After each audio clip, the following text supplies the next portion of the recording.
Sementara itu, Saudara, PT Pertamina menyebut ada 4 kapal minyak milik perusahaan yang berada di Timur Tengah. 2 diantaranya masih terjebak di Selat Hormuz yang telah ditutup oleh Iran. Pihak Pertamina memastikan kondisi ABK dan juga aset kapal dalam kondisi yang aman.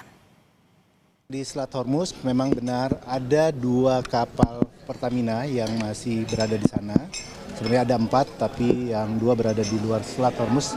Jadi saat ini kami terus memantau dan memastikan yang pertama adalah keselamatan dari para awak kapal, kemudian juga terkait dengan aset kapal yang berada di sana.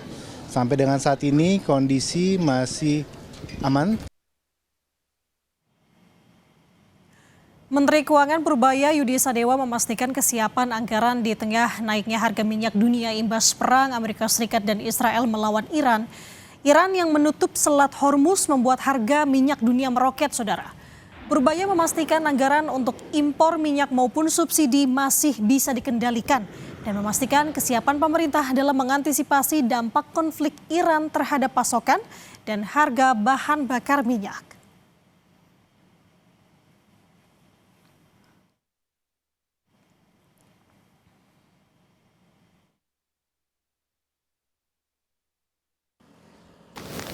Kan channelnya pasti melalui ekspor ataupun melalui harga minyak. Harga minyak udah naik mendekati 80 ya.